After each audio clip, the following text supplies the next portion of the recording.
Hey everybody, this is Jose Blasco. We are about to get started in 20 seconds. This is a sound check, please. Go ahead and type a quick hello on the chat box. If you hear me well, that would be the confirmation I need. So I know you hear me. I know all is good to begin the session, guys. So quick hello would do. Please type a quick something in the chat box. Thank you so much. 5 seconds to go. Here we go. We are live. Top of the hour. Time to get started. How are you, everybody? Good to see you, my friends. Welcome to the session. Today it's August 20, 2020. We're getting together to look at longer term opportunities in the market. So today is a day where we normally use options. We look at options from different angles since options give you options, isn't it?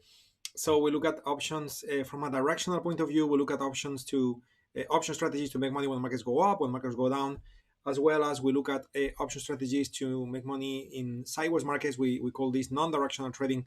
We like to combine those to produce diversity in our portfolios. Utilizing something in the options known as the options Greeks that some of you may be familiar with.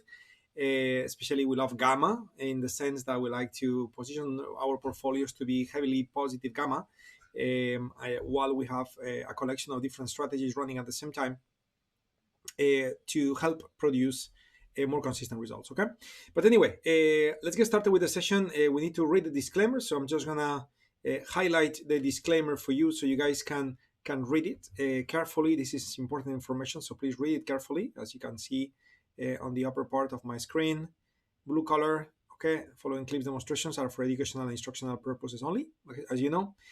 And I believe that everybody had the time to read the disclaimer, so therefore we are ready to begin. How are you, Gary? Good to see you. Ahmed, good to see you. Good to see you all, everyone. For the ones of you live with me today, as well as the ones of you that you are planning to watch this recorded, and therefore you are listening to this after the fact, okay? Which is okay. Okay, it's okay, especially when we do the longer term days where the trades could be executed at a different time. It's not so sensitive like when we do intraday trading, okay? So let's begin the session today. We got like 45 minutes in front of us, something like that. And the first thing I would like to do is to have a quick look at the markets. Together with that, I'd like to have a quick look at the volatility index. Together with that, I'd like to have a quick look at the trades that we have from prior sessions, and from there we'll get into planning new trades. Okay, so the S&P, as you can see, I have it with me right here on the screen. On a daily time frame, the S&P has been progressing for 16 candles out of what climate would suggest a normal thing to be 11. So we certainly surpassed what is normal, and therefore it is more reasonable to expect the market to correct than to continue. It may continue, but maybe first we need to have a pause, and maybe the pause is going to be just a tiny pause like it happened before it keeps going, or maybe it's going to be a severe one, but certainly betting that the market will continue just going and going forever all the way to the moon, it's maybe a little bit too much of an expectation given where we are based on the climate. So we need to be careful on that sense. And here is what tends to happen when the markets are relaxed. So what tends to happen is that the VIX goes down and down and down. And the only time the market got a little bit agitated, okay, that was yesterday, where you can see the VIX jumped from the 22 area to the 24 area. And this is, again, because yesterday the market was falling. There was a time it was falling a bit hard. Not something that spectacular, really, but it was not slow. And many people started buying options for hedging purposes, and this is driving the prices of the options up. And we can see here a little bit of a peak on the VIX. Okay, today there is a bit of uncertainty. Okay, the VIX is up 4%, while the S&P is basically flat. So if I go back to the S&P, we can see 0.05% down, so basically flat compared to yesterday close. And that 4% up on the VIX implies that many people are feeling the uncertainty and they are buying options for protection, and therefore the prices of options are going up. So it's going to be a good one for us later to look into non-directional trades, credit opportunities where we sell options, okay, expecting to collect as much premium as we can. Okay, so we'll be looking into that later on. Okay, how are you, Mark? Good to see you. Good to see that you join us. Very nice. And well, after looking at the market and the VIX, so what I would like to do is I would like to look at what we classified, I believe it was last week, as the most boring stock of the whole year 2020, since we are putting trades together here in the room, because it's just a teaser, isn't it? So we got into the trade here. Okay, that was the time when we got into the trade. Okay, the market went up a little bit. Okay, it's looking like okay, good beginning. Next thing you know, huge crash against us. Okay, next thing you know, amazing rally, like it was going to the moon. Next thing you know, just surpasses a little bit higher than what we were before, and then pretty nice crash again. Comes back, tests the purple line that was our entry, makes us feel probably it's gonna keep going. Guess what? It didn't. Come back down. Finally goes back up and goes above the line, and now it's like okay, finally it's going. Guess what? No. Then come back up. Guess what? No. Then come back up. Guess what? No. Comes back to the line, and now that it was looking like okay, now it's going. So next thing you know, while the S&P is flat, CVS is down by 1.53%. So we are basically back to where we started, which is the purple line. After exactly a month of time, actually more than a month of time, what am I saying here? A month and 3 weeks almost, because this trade was initiated on July 2nd. Okay, so basically, you probably remember this from the prior week because we did review this trade. We are still in the same place, so it's really looking like this tomorrow is expiration date for that particular option. So I mean, it would be a miracle for that option to end up producing any sort of a profit. So this is looking absolutely looking like this is going to be a trade where we're going to collect a full loss. The price we paid for the option on CVS was 152. Current PNL is minus 149.5, and this is because we still got 1 day to go. Tomorrow is expiration, but tomorrow this option will expire. Notice that we have 1 day to expiration, and the moment it expires, so that's it, we will have lost everything we paid for it, which is $152. That's the beauty of options, though. The most you pay for it is way less than the value of the stock. So, we can certainly survive that. Okay. In the meantime, we always talk about portfolio diversification and running multiple positions in parallel. So if you envision in that screen that, let's say, I had 1, 2, 3, 4, 5, 6 positions running at the same time, where some of them were calls, some of them were puts, some of them were red colored, meaning we are losing money, and some of them were to be green color, we are making money. So overall, the portfolio should be okay. Okay. The issue I often have, since we conduct one session a week in the YouTube channel, is that obviously I cannot execute that many trades in a 1 hour time once a week, and therefore my portfolio is not well diversified. I would need more positions for that to be the case. Okay. And therefore it would be a mix of red and green. Sometimes you've seen all green, sometimes now you can see all red. Again, the idea is to have a mix and be happy to have a mix. Don't shoot for everything to be green. Don't shoot for everything to be red. Shoot for the mix, which imply running multiple trades in parallel. Okay. So while CVS is not doing well, we closed recently a trade with Philip Morris with a profit. Okay. That's how you offset these problems. Some trades profit, some trades lose. Okay. The one with Nike. Okay, that one, the good news about this one, because this trade also worked very much against us, but the good news about Nike is that this one still got 57 days to go to expiration. So that's almost 2 months time. Anything could happen in 2 months in the market, guys. Okay, so listen to this carefully. Anything could happen in 2 months time. You may remember my words if we go back in time, if we go back sometime in the future to review this trade, and we get to see this trade, which is currently showing a loss, to then show a profit. Okay, because again, coming back to the chart, in this particular trade, we were also using the purple line to enter, but in this case, we were expecting Nike to go down. Okay, and instead, look at the amazing move to the upside.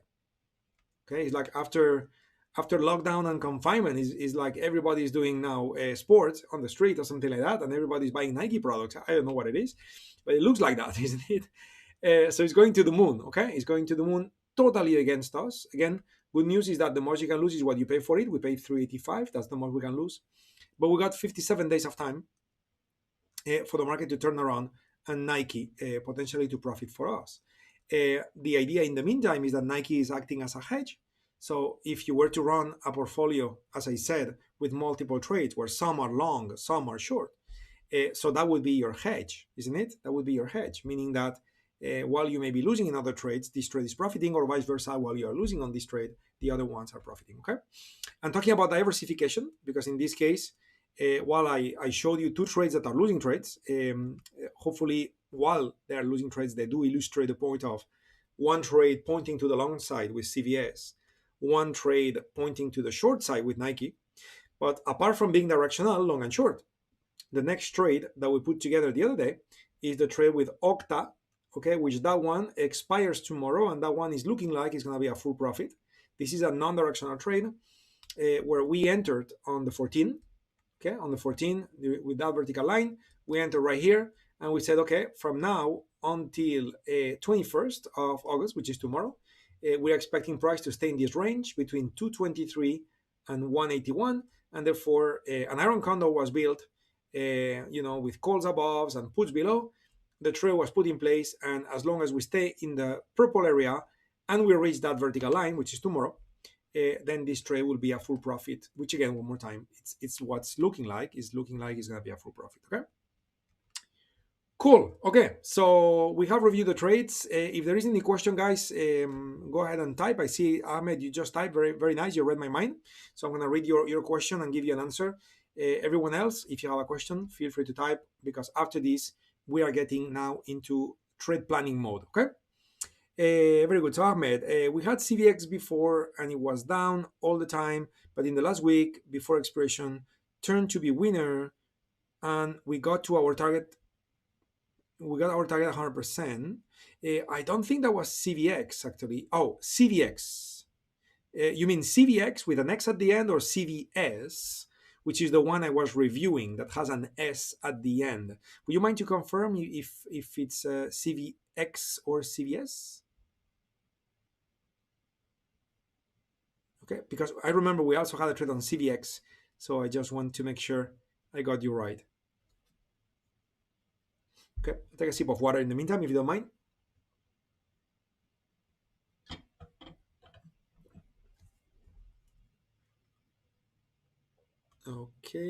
Okay, so Ahmed, I guess you CVX, got you. Yeah, so that was a few weeks ago, isn't it? I remember that. Yes, yeah, correct. So that's the idea. The idea is to let the stock breathe and do its thing, because the stock will be doing its thing. And I always talk about the concept, and today for sure I will rephrase it at some point. So let me rephrase it now. I always talk about the concept where stocks are a fragile asset. And what I mean by fragile is not because it's a wrong market to trade. It's a fantastic market to trade. But we need to understand that they are fragile in the sense that they depend on external forces, such as the sector, even stocks that are competitor companies, even the broad market, even other things happening worldwide. It may impact certain stocks. So in other words, they are fragile. You may have a UFO on the screen. Next thing you know, the on-field orders get canceled. Okay, that's why you often see the UFO performance stats with stocks to be the lowest of all, compared to running AutoUFOs with futures, with forex. The UFO performance stats with stocks are the lowest of all, and it's not like there is an anomaly on the app.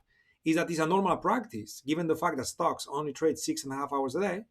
It's a normal practice that orders that are placed may be just as they are placed, they are cancelled by the end of the day, or during the pre or post market times, before they get executed, and therefore you have less performance from the AutoUFOs, as you can see on the screen. So therefore, using stops, especially if your stops are very tight, when trading stocks, makes it difficult, because the nature of this market is to be fragile. It's not an anomaly. It's the nature of that market, given how it's designed. So options are a fantastic tool, because again, when you buy options, either calls or puts, the most you can lose is what you pay for it. And therefore, this is one way to think about it, is like the options you trade got the stop built in. You saw it earlier. If I bought a call on CVS and it cost me 152, no matter if I use or I don't use a stop, the most I can lose is $152, because that's what I pay for the call. So I cannot lose the value of the stock. The most I can lose is 152. So it's like a stop is built in. And therefore, it allows you, as Ahmed is referring to, it allows you to let those stocks breathe. Okay, this is one way maybe to think about it, and let it do their thing before they pick up direction. Okay, in the case of CVS, again, every time I see this chart, it's almost funny, isn't it? Because that stock was breathing a lot, but didn't pick any sort of a direction. It was really a very boring trade, really. But normally, in the end, stocks will decide where they go. And now you have your calls with positive gamma increasing the speed when the stock go up, the speed of profitability, where the puts with positive gamma as well are decreasing the speed at which they lose, and vice versa. If the market drops, the put gains speed on the profit side, where the calls lose speed on how fast they hurt you, and therefore you have a positive differential in profitability, while trades that are negative for a while, like for example CVS or Nike, or CVX, as Ahmed was mentioning, and in the end they may turn around and end up becoming profitable if you waited long enough, and in the meantime you are closing other trades for profits. Okay, so again, nothing is a sure thing in trading, and certainly some trades are full loss, like CVS. We waited all the way, and tomorrow is expiration day, and it's a full loss. So that will happen too. But if you play the game properly, as I just described, it's certainly advantageous. Okay, the Burkle spread. Yeah. Moranu, good to see you, my friend. Fairmont, good to see you. Very nice to see you all, guys. Cool. Okay, so let's begin our planning. Okay, and I'm gonna start with non-directional trades. Again, the VIX is up today 4%, so I guess we're gonna start there. And if you don't mind, I'll skip Google. I'll jump straight into now. Google is quite pricey as a stock, and it's certainly not wrong to trade Google. It's just pricey, and since many of you are in learning stages, so I would understand, or I would expect, that you probably prefer to use markets that are, let's call it, a bit less pricey, so you can actually execute those trades. And you may say, wait a minute, let's do a trade on Google, or you do it in a demo account. And there I would say that, okay, maybe once or twice is okay, but don't make it a habit, because you want to make sure that your real account is the same size as the paper money account you use when you practice. So you get used to certain values and figures, and the size of the profit, the size of the losses, instead of, next thing you know, you took a trade which is way larger than what you will be able to do with your account, if that was to be your case. And next thing you know, you are developing a habit where it's like you're going to make millions every week, where the reality is that maybe your account does not allow for that given the size. So be realistic, and in that sense, I'm skipping Google. Okay. So when looking at now, and I remember looking at now before with you guys, unfortunately, if I look at regular session, for sure we got that 54%. That's very nice. If we look at pre and post market, it's 48%. That's very nice too. But I say it's very nice because our minimum requirement for non-directional trades, it's 48%. So in this case, now is giving us that in both pre and post market data, as well as regular session data. But the problem is that with pre and post market data, we have no red UFO. And with regular session data, we only have one red UFO, where we have a rule, which is to do non-directional trading, we need to have at least two UFOs above to defend ourselves and two UFOs below to defend ourselves. So basically, that is, two red UFOs and two green UFOs. And in this case, we only have one red UFO. So we cannot do the trade with now, which means we're going to have to move to the next one in the list, which is Alibaba. So let's see if Alibaba would work. Well, Alibaba, using regular market data, is not looking very good. And of course, this is an Asian company. So, the meat of the trading actually happens in Hong Kong for that stock. But again, let's give it a chance with a pre and post market session to see if we get enough probability. And we don't. We get 46.5. Here we do have two UFOs. Okay, so that would be, that would be exciting to go ahead and put a trade in place. But again, our minimum requirement is 48%, and we don't have that. Therefore, we're going to go for the next one, which in my list is XBI, which I'm going to skip because it's an ETF. So I'm going to go to FISV. Notice with pre-post market is giving me 44%, which is not acceptable. So moving to regular session data, I got 54%, and I do have multiple UFOs above, and I do have multiple UFOs below. So I guess we are talking now. Okay. Now, before we get too excited, of course, we need to check earnings. So FISV. Okay, when are the earnings going to happen for the stock? So we are talking about November 3. Okay, November 3 is the next date for earnings, which means that, if I load FISV on my option chain and I was to look at the various expiration dates available, I could use so many. I could use, next Friday 28, the Friday after 4th of September. I could use so many dates, okay, as long as I do not surpass November 3. Okay, now, of course, we want the shortest expiration date as possible because we benefit from a faster rate of time decay with the options and is more advantageous. Okay, so let's go ahead and do some analysis. I would like to begin with the shortest as possible, okay, which is August 28th. So therefore, I'm just gonna right click to analyze and sell, okay, and I'm gonna be looking at building an iron condor. Okay, so let's see what's gonna happen here. Okay, we're gonna be building an iron condor, and yeah, so I have it right. So I have my date, it's 28th of August. Okay, so that's a good thing.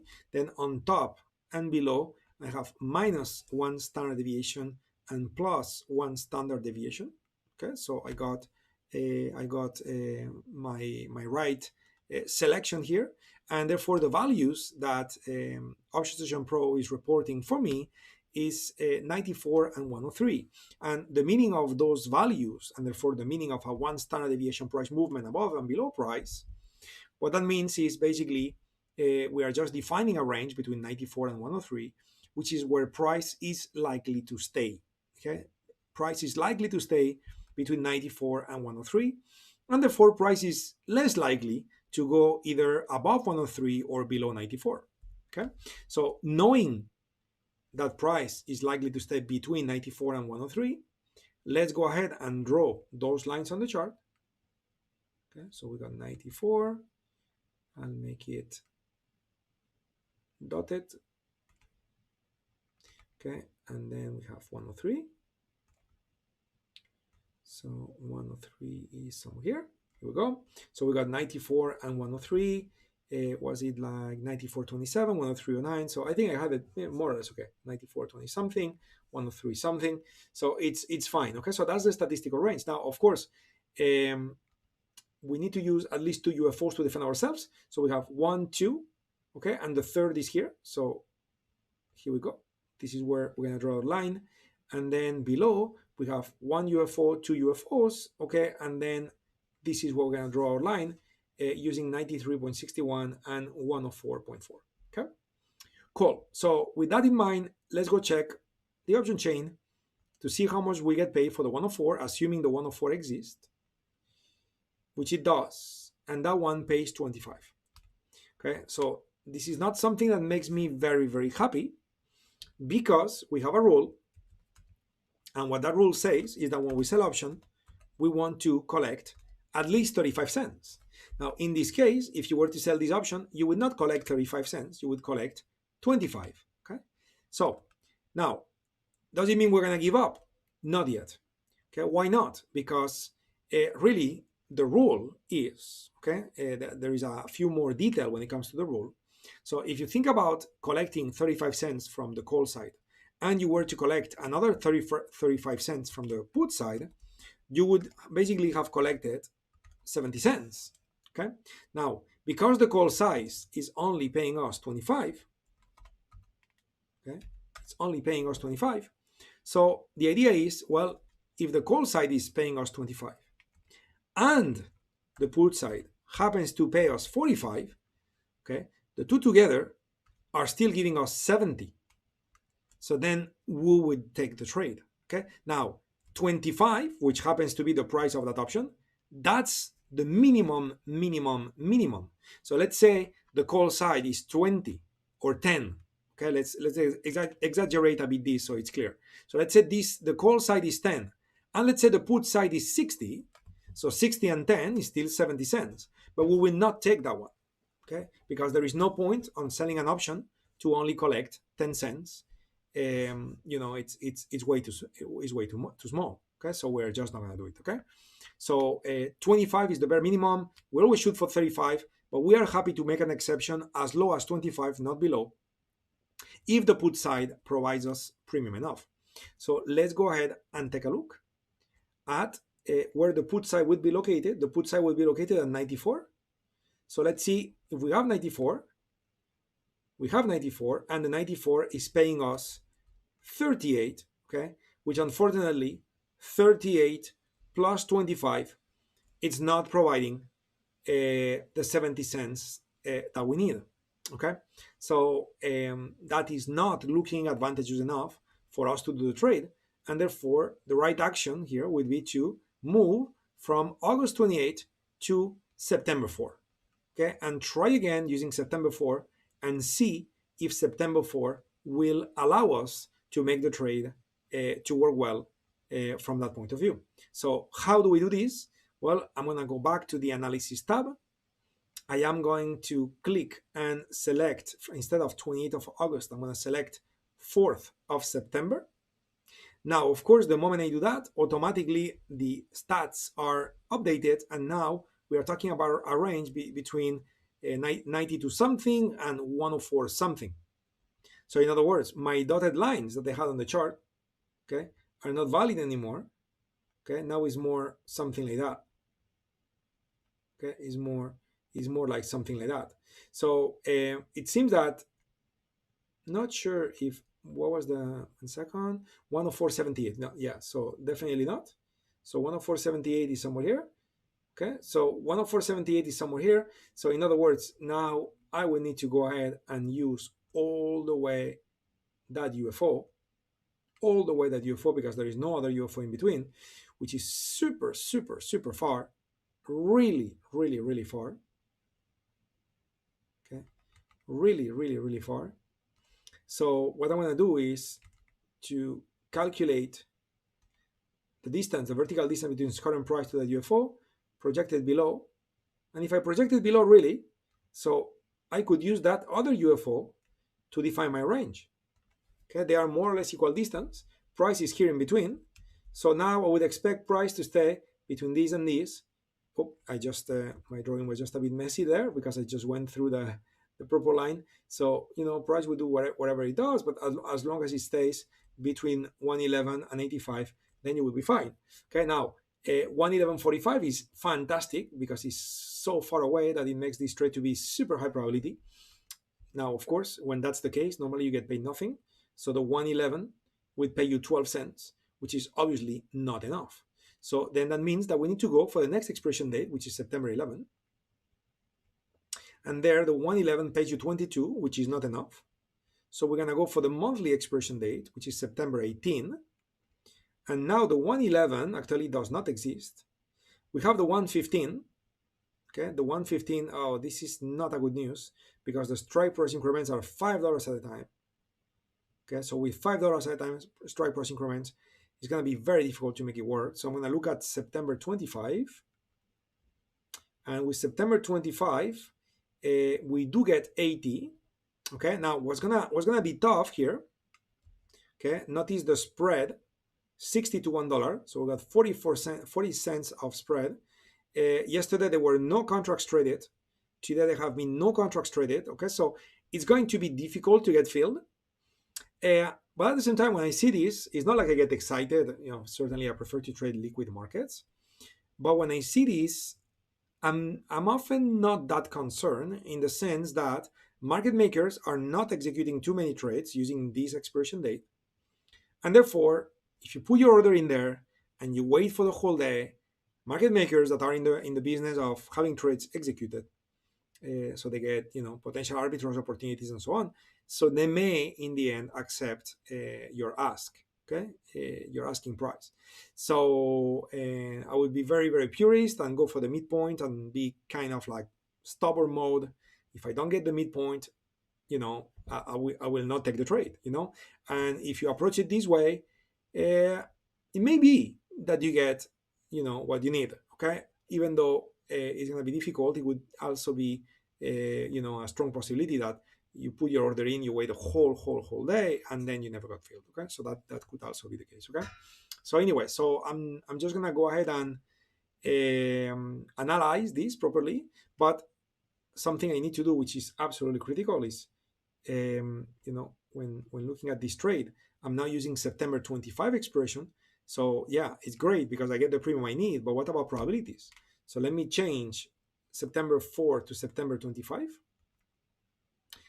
and revisit the values I am being suggested, which is 89 to 109. That's the statistical range from now until September 25. So 109 is more or less here. Okay, and 89 it's more or less here. So in other words, our UFOs are beyond the dotted lines, and we have at least two UFOs above and two UFOs below, which is even more than that. So certainly this trade plan makes sense, at least on paper.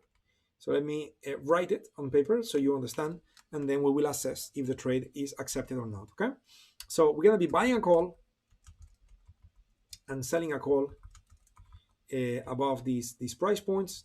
Initially, we'll think to sell the 111, isn't it? All of this is being done with September 25, 2020. That's expiration.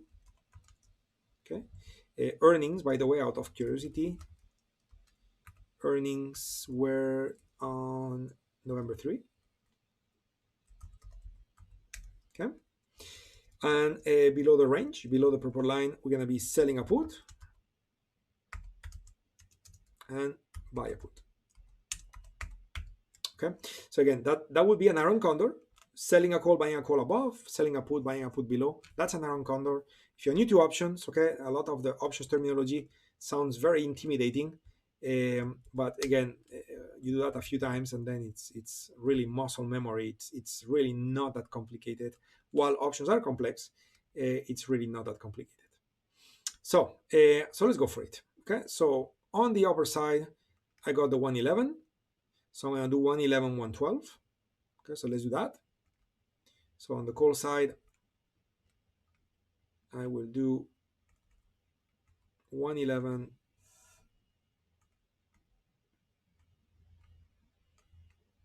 Oh, yeah, sorry, I did it backwards. So 112 and 111. Here we go. That's for the call side. And then for the put side, we need to be shooting at 85s. So let's take a look at the 85s. What do we have with the 85s? Oh, that's a problem. I didn't notice this one. If we look at the 85, the one below is all the way 90, and even the one above is 90. It's not like you have 86. So that's going to be a big problem. Yeah, that's basically going to kill the trade. So I cannot do this one, guys. What about if I look at October 2nd? We said earnings are November 3, so it's fine. We do have, yeah, at least there is bid. Still no open interest. Oh, this is a bit painful, guys. Yeah, it's borderline with being there. But yeah, this $5 strike price increment just killed our trade. Okay, so this trade is not gonna work. On the upper side, I do have the 111, 112, and it's not amazing liquidity, but I may try. But on the bottom side, I got 85, and then it drops all the way to 80. I needed the 84, or I could even try maybe the 86 and the 85, but none are available, both above and below. We have $5 of strike price increment. Okay, so almost, but this trade will not be valid in the end. So I'm just going to delete everything on the screen and go back to the list of stocks. Okay, so next one on the list is HYG, which I'm going to skip because it's an ETF. Therefore, my last attempt is going to be ATVI, which we did a trade recently. As you can see, in July, I was profitable.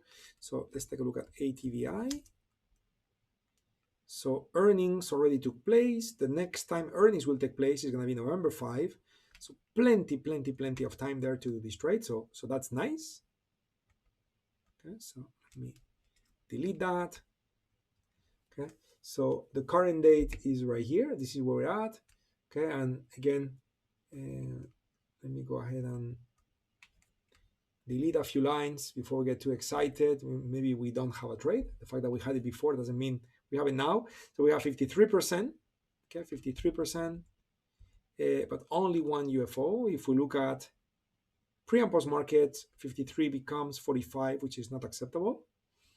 And if we were to look at the monthly time frame of ATVI, we are making all times high, or about to make all time high. And in other words, with only one UFO, only one red UFO, we cannot accept this one. We need at least two. Okay. So if another UFO forms, then yes, of course, we have multiple green UFOs, but it's not the case. So anyway, we went through the list of our stocks. Today, the list is actually quite short, only 7. Okay, only 7, and 2 of them were ETFs. And then on top of that, we skip Google. So it's not ideal. Well, you know what? Since we are here, I'll take a look at Google just for practice purposes to see if that's the case. 46% not acceptable. If we look at pre and post market, we have 44% not acceptable. So you know what? It was a quick one for us to check and complete. Okay, no trade with Google. Anyway, so let's keep working then. Okay, let's keep working. Let's go ahead and take a look at the possible credit spreads that may be available out there in the market. Okay, and you know what? I'll start with Alibaba, because Alibaba earlier I was talking about attempting an under-actional trade, but we only had one red UFO, right? Oh, actually, yeah, I got confused. Yeah, Alibaba is not giving us the probability. We got 46% and 44%. So forget Alibaba. So let's take a look at Doku. Okay. So we look at probabilities as all the data is downloaded. In the meantime, I will be looking at earnings. So earnings on DocuSign are happening on the 4th of September, which means that I can still do a trade using 28th of August. Okay, so I can still use that one because 4th of September is earnings. So 28th of August would work. We got 54%. Okay, and if I look at pre-post market, we got 47%. That's not good. So we're gonna have to stick to regular session. Okay, so let's do it. Let's begin a trade on a DocuSign to see if the trade's gonna work or not. Okay.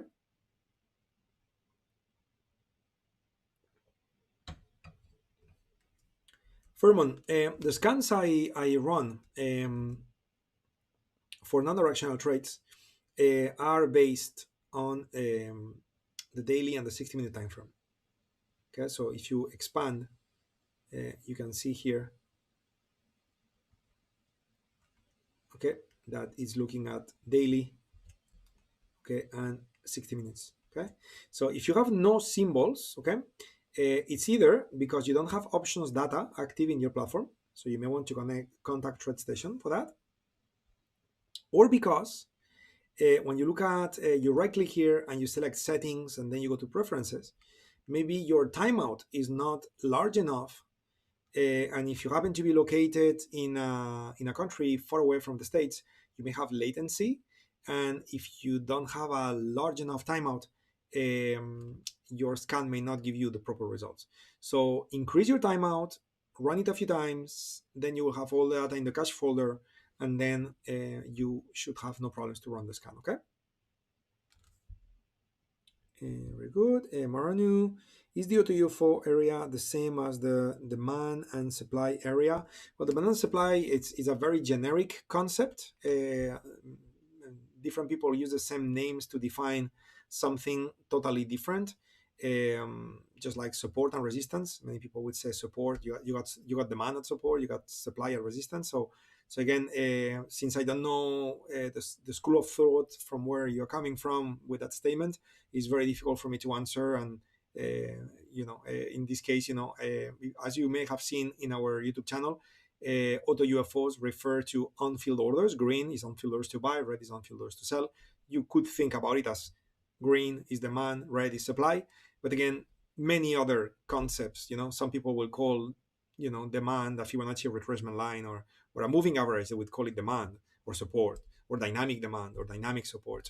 So again, it's a vast world, the world of trading terminology. Okay, so in this case, what I'm focusing on, which in that one, all traders will agree on this, is on-field orders. Okay, good. Fairmont, you are in the USA. I will check your preferences.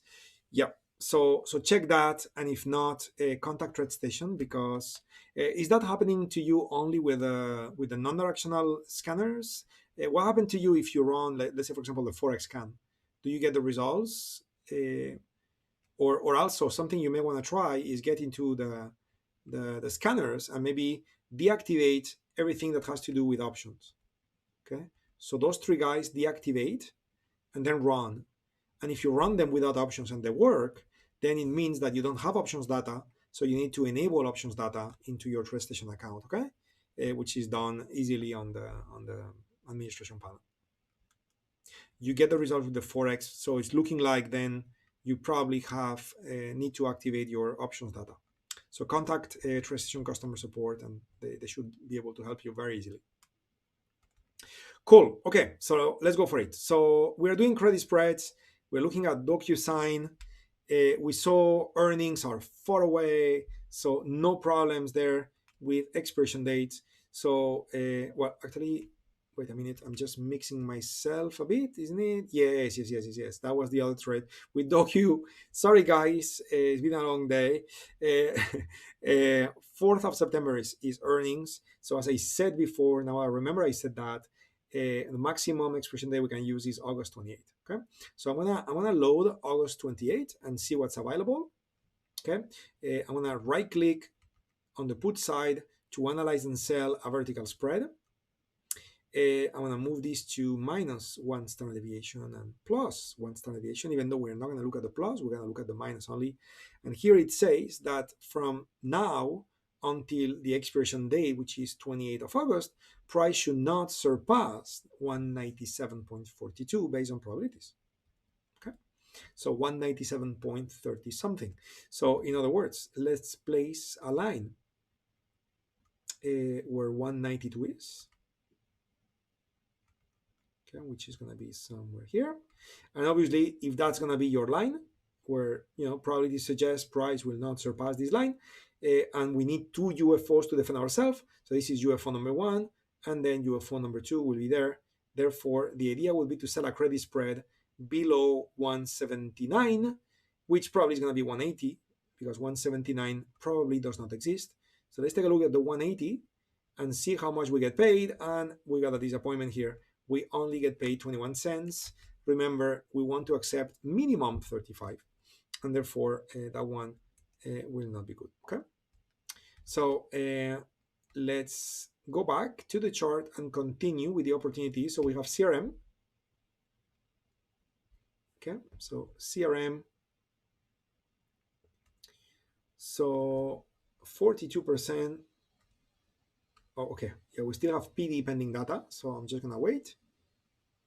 In the meantime, let's check earnings for the company Salesforce. Earnings happening on the 25th of August. Okay, that's in the middle of next week, so we cannot do CRM. ZS. Okay, so let's see ZS. Mark, you run non-directional scan at 8:07 Pacific. You also have Abbott, JP Morgan, and American Express. Got it. Thank you, Mark. I did run it before the market opened, so that's why we have different results. So 53% with that particular stock.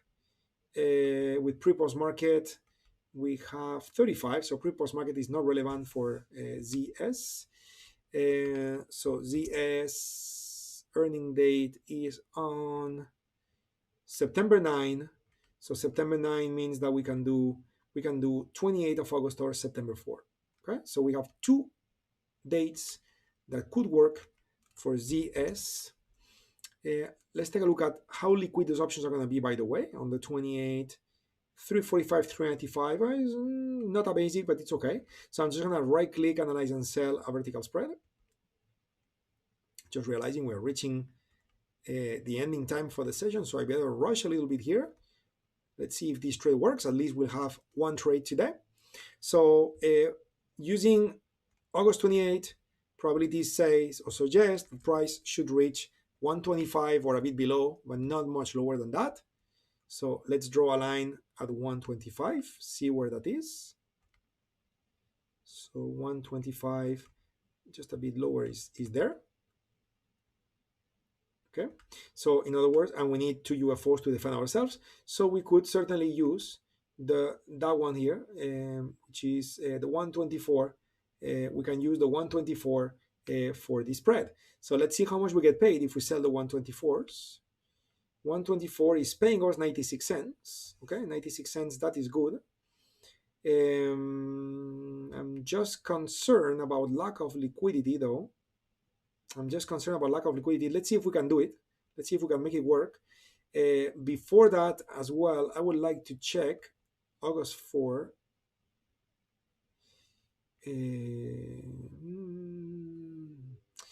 Yeah, liquidity is worse with August 4th, but out of curiosity, just to have everything planned very quickly. So August 4 is telling me that price could drop all the way to 122. So option number one is to do a spread using the 124. Option number two, we have the 122 mark. Okay, so it would be to do a spread instead of using the purple, it would be using the blue line, which is basically relying on the next UFO. Okay, which is 119.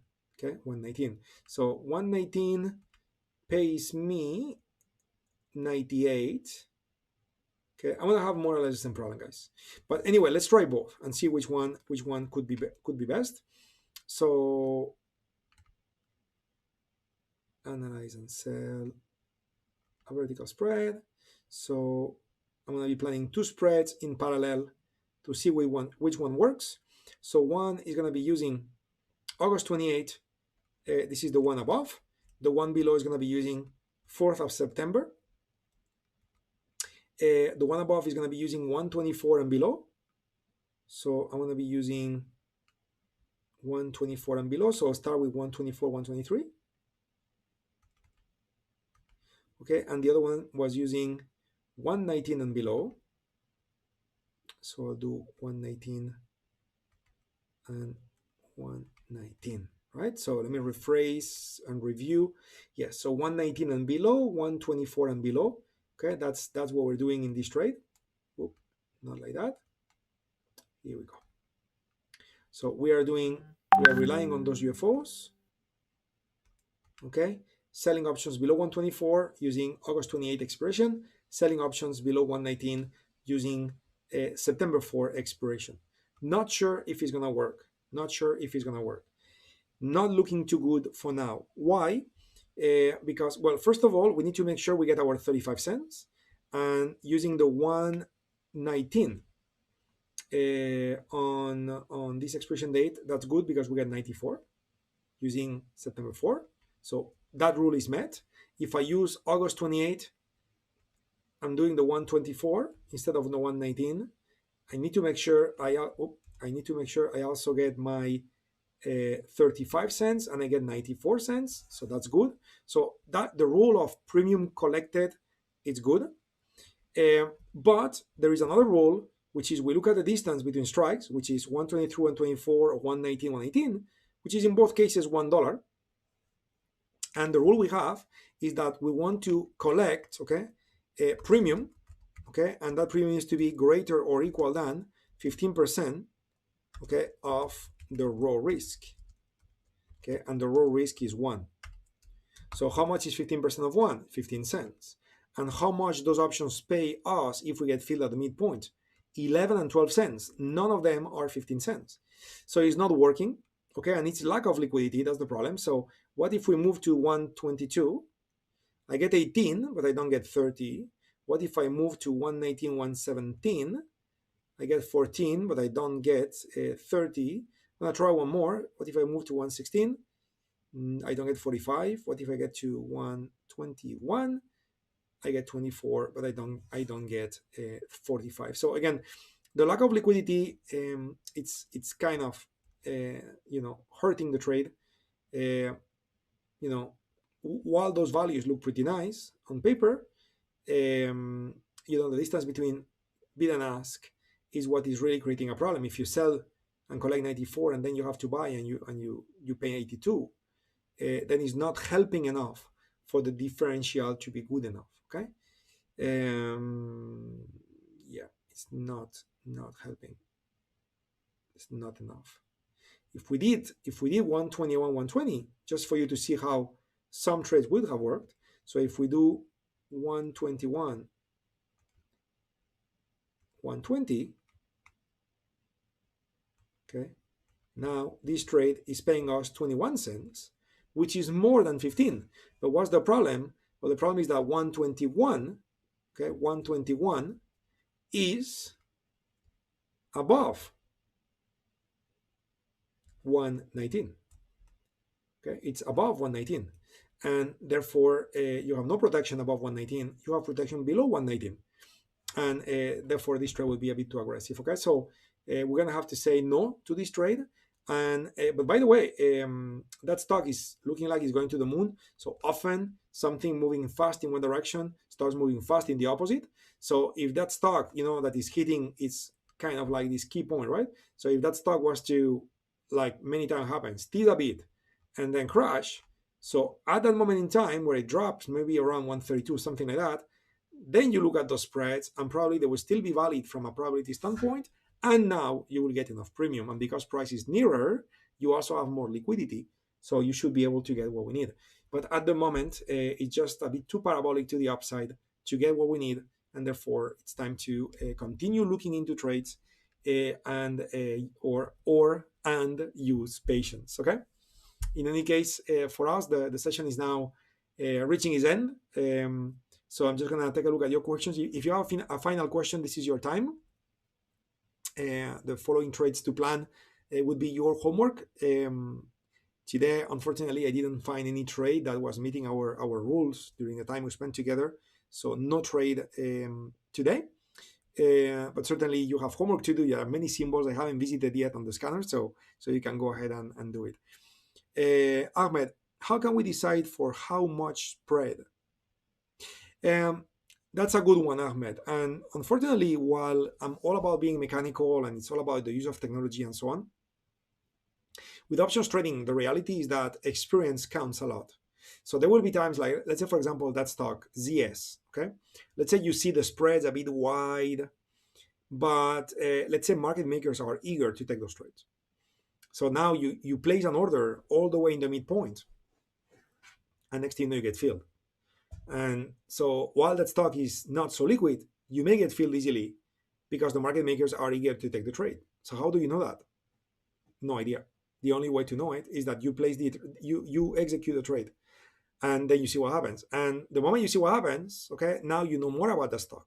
So that's what I meant by experience. So as you spend a few months, a few years of your life trading options, there will be a moment in time where you develop know-how when it comes to who is who, and which are the stocks that get you fills more easily, and which are the stocks that get you, problems when it comes to getting filled. And that's how you end up concluding, that this is good enough as a spread or is not. And unfortunately, there is no magic formula. I wish I could come up with, a specific formula like I do for absolutely everything. But when it comes to measuring liquidity, it's actually something that varies through time.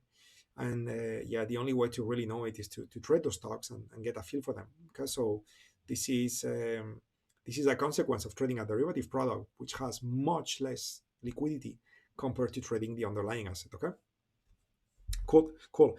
Furman, I get data there once in a while for options, so I sure it works, but my timeout was set really short, so I extended it and it's working now.